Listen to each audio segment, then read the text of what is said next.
Hello guys, welcome to my vlog, Tabak Farmer po. At puntahan po natin yung may sakit. At yan. Ating pupuntahan. At i-schedule yung pagsakay sa ambulance. Itong matanda ng may sakit sa puso. Yan. Kasama natin si Boy Sardinas, mga idol. Yan. Yan. Hello, Tang. Parang di vlog. Ano, papagamot niya ng si Tatang. Tang, kamusta ka? Ano, meron akong good news po sa'yo. Gusto mo nang magpunta ng ospital? Meron ka ng papagamot?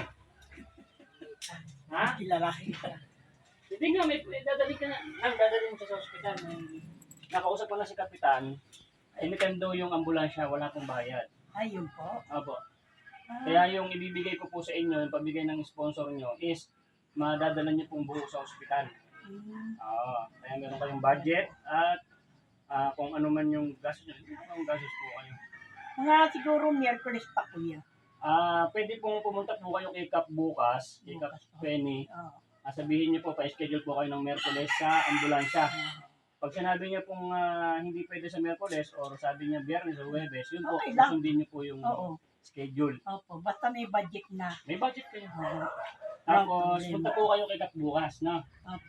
Para ma-schedule po yung ambulansya para madala niyo sa Tatang. Ano Tang? Kapag na nga, para maputla kaya maputla ka, kailangan mo na talagang mapagamot na po. Opo.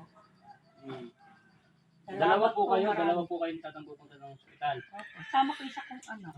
Kasi para mag-alalay paglakad sa kanya, ako bantan. Kaya lalakad sa mga ano ng ano.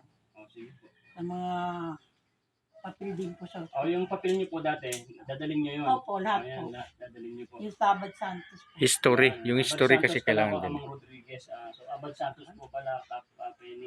Kasi doktor niya nandun Pag Miyerkules, tama. Miyerkules. Ang O di doktor dapat niya. bukas, kausapin niyo si Cap, Martes bukas Opo. para schedule ng Miyerkules. Para Miyerkules po kamo yung schedule kita tayo. No? Yung araw po niya. At tuwing Miyerkules lang po Opo, pala. ang doktor niya. O sana po, Matiyempuhan namin yan. okay lang, matiyempo po Ano talaga naman yung po ang Miyerkules. doktor pag Miyerkules siya? So, kailangan po bukas ng hapon, babalikan ko kayo pag nakausap niyo si Kapitana na kung schedule niyo po ng Miyerkules sa ambulansya. At ganito po na, pagka sureball na po kayong madadala si tatay sa ospital, doon ko po ibibigay yung pangpagamot niyo. Di ba? Opo. Ay, Kasi salamat. maganda po kasi ibibigay ko po yung bigay ng sponsor, yung kung sure na po kayo Sigurado pupunta ng nandun ospital ako at sa- hindi niyo po magagasto sa iba yung pagpagamot ni tatay. Ano sa tayo na? Nagagamot ka na ha? Ay, nakakalakad-lakad na. Pero syempre, Ay, yung cover siya. nasa ano yan, nasa pag-pray yan, kaya nakakalakad-lakad ka na. Pero iba pa rin kasi mag-check ka po ng doktor para mabibigyan ka ng gamot para lalo ka pong lumakas. Kasi bata pa po kayo, pwede pa kayong 66 year. pwede pa po kayong magtrabaho. Bakit nga lang din, hinihingal niya. Ayun. Kasi wala po siyang gamot eh. Nakatigil na kasi wala nang gamot yan. Tinatawag na supplemental valve. Wala na po. Supplement. Kaya dapat ay madadala ka sa ospital. So maraming salamat kay Cap. So kakausap ko lang po siya. Wala daw problema anytime. Basta magpapa-schedule lang po kayo sa ambulansya para madala po kayo sa pagamutan. Para gagaling ka pa tayo, hindi pwede yung matutulog ka lang dyan para manalangin ka lang at para gagaling ka. Hindi pwede ka lang, papagamot ka. Kaya nga po may hulog ng langit. Na? Ipapakita ko sa iyo tayo ngayon, nandito na po yung donation ng galing Canada, si Mami Evelyn Eager. So, andito po yung pera. Papakita ko, wait lang. Kala ko lang. Kasi po, bibigay ko sa inyo ito lang pag alis na kayo, ha? Kunyari, pumunta na kayo, andyan na yung ambulansya. Bibigay ko po sa inyo ito. 1, 2, 3, 4,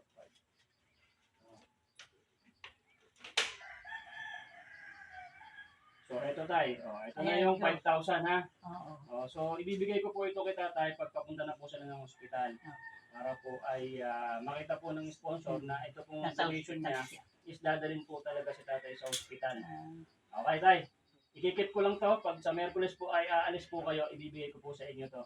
Bukas babalikan kita kung ano sabi ni Kapitan. At schedule kayo sa ambulansya ng Wednesday. Ibibigay ko na po sa inyo to. Ay, salamat po marami. Salamat po marami talaga. Ay, sanay na. Salamat po. At ay mais pagamot niyo po si tatay. Kaya naka-recover na siya, nakakatayo na siya. Basta ano na yan, pagka may gamot na. Oo. At ay makapagtrabaho pa si tatay. Magaling pa lang mag-tiles to eh. Oo. Masun niya po. Mason, ikaw daw po nag-tiles doon kay Founder Sai. Napanood niya po kayo daw po yung nag-tiles doon. Ninyo. Yung sa Ninyo. sa Divine papunta ron. Saan ba yun, Meron pre? din siyang amo ron eh. Dito ka founder side. Diyan doon. Ninyo. Ikaw daw nag-tiles noon. Magaling ka doon mag-tiles. Masun siya na, pahinga lang mo. Hindi niya na kaya. Ganun po talaga, pag tumatanda na, nagkakaroon ng karamdaman, pero pagka naagapan, ay lalakas ulit. Oo. So, sa pananalangin mo na ikaw ay manalangin ka na lang yan pag ikaw ay may sakit, sa pananalangin mo, may hulog ng langit. Tinulog si Boy Sardinas. Salamat. Ay, napunta ako dito. Siya si Ate Marlene. Shoutout kay Ate Marlene. Salamat Salamat po. kasi siya po yung nagsabi sa akin dito kay Tatang. At ay baka daw matulungan natin. Ito na po yun, Ma'am Marlene. So ito, may pampagamot na si tatay. Punta ng ospital na usap ko na rin si Kap. At wala na problema sa nasakyan nila. Alright, at hindi ito mababawasan sa Ano na ambulansya namin. ambulansya or mamasahe. Kasi free lang po yun. Dito yun sa amin ng kapitan si Cap Benny Policarpio. Maraming salamat po. Ano tang? Uuwi na kami, babalikan kita bukas ng hapon. Ano mga sabi mo, tay? Salamat ka na. Salamat po sa sponsor.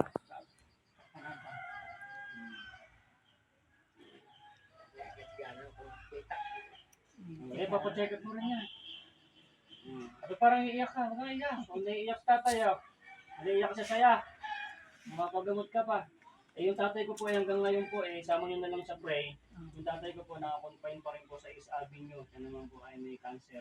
Isang buwan na sila doon. Cancer? Pero ako, nag-vlog pa rin sa charity kasi malaking tulong yun sa ginagawa ko. Premyo ko na lang yung gumaling din yung tatay ko. 3 years na yun siya. Lumalaban pa. Kaya gusto ko gagaling ka rin para mas gusto ko lalakas. No? Mahirap may sakit. Ito nga po. Salamat po. Huwag ka na mag-iyak para happy na lang. Naiyak ko sa Tatang Domingo dahil sa saya, dahil sa kabila ng pagpe-pray niya dahil siya may sakit, kailangan may hulog ng langit. Kaya mapapagamot na siya. Okay, no? Ay, salamat po. Bibigyan kita ng pambili mo ng isda. Pambili mo ng isda ito, pensa ka na. Dahil wala din pera. Buti meron tayong mga sponsor na nakakapanood ng video natin, no? Ito tayo, bili mo ng bili mo ng isda. Isda. Na? So, bibigay ko sa ito sa Wednesday ko pag mga schedule ko kayo. Salamat po sa tulong po sa amin. Gagaling ka pa, ha? Susunod, ikaw magdatalos ng bahay ka. Tutulungan mo si Pare Rande. So, abangan nyo guys, may ibang part pa itong video na to dahil pagbalik nila, ipapakita ko rin sa sponsor na meron sa mga reseta, kung ano yung mga gamot niya para masaya yung sponsor natin. Kasi ito lang na mga dinig yung mo kasi yung mahina. Ay, hindi rin pala siya makarinig. Dingi. Ay, pero pag nilagyan ng pang yung sa tenga mo, hearing aid, pwede? Oo. Okay, Malalagyan siya. mali niyo pag napanood ng sponsor ko, nasagutin yung yung hearing aid mo. Kasi ako wala akong sweldo sa aking vlog kaya wala rin akong pantulong. Napapagamot din ako buti may mga nakakapanood ng video ko. Kaya sila ito talagang totoong nakakatulong. Malay mo, ito, nasabi mo, hindi ka nakakarinig. Bumulo nga ka pa tayo. Ipunasin mo yung yung luha mo. Hindi din po niya kasi ako naririnig masyado kaya hindi po siya makasagot kasi mahina po yung tenga niya. At kaya sana, susunod naman yung mission natin magkaroon ng hearing aid si tatay para napaparinggan niya po ako, lalo na po si nanay at mga apo niya, naririnig niya. Kasi mahirap din kung hindi naririnig yung mga usapan, lalo ay napaka-importante ng pandinig. Pero nakakita ko siya. Medyo malabo. Papacheck up mo na rin. Kaliwanan. Papacheck up mo na rin yung mata niya. Lahat na po yung papacheck up niyo. Wala po. Para Kasi una yung ano nang namin, pati sa ano niya, mata, nauwi sa katawan kasi meron nga po nakita yung ano niyan, yung puso niya na namamaga. yun. Yun yung Ang ipapagamot. ugat niya. Lumalaki puso niya po. Basta wag po kayong uuwi pagka hindi sinasabi ng doktor. Opo. Para isang lakaran nyo na lang, isang mission nyo na lang para gagawin sa tatay. Opo. At ay pag gumaling pa siya, marami pa itong may kakabit na tiles. At marami ka pang mapapalitadahan. Kasi pag nandito ka lang sa bahay, lalo pag ganyan po nasanay kayo sa trabaho, mas lalo po kayo manghihina pag hindi po kayo nagtatrabaho. Kaya pagka gumaling ka na, ingatan mo yung katawan mo para iwas sakit. So guys, tinitingnan niya lang po yung bibig ko kaso hindi niya ako naririnig. So sana soon nagkakaroon ko ng hearing aid si Tatang at yun naman yung madadala natin sa kanya. At para maririnig niya po tayo kasi totoo niyan, hindi tayo masyadong masagot niya dahil tinitingnan niya po yung bibig ko kasi hindi niya po naririnig. Ay, siya lang, tutuloy na kami ni Pare Randy ha. Bukas na ibalitaan, babalitaan. Pupunta ako ng hapon Okay, dito. okay Opo, po. hapon. Tabak Farmer, pag-subscribe po ang ating YouTube channel, Tabak Farmer, ganun din po sa Alis na kayo Facebook. ng Wednesday. Yan. Bibigay ko na po sa At inyo yung pera. maraming ayun, salamat po sa inyong ito pagtangkilik. Ayusin niyo yung gamit niyo. Damit niya. Tabak One more Farmer. time po, Bye-bye. maraming salamat Salamat po po. sa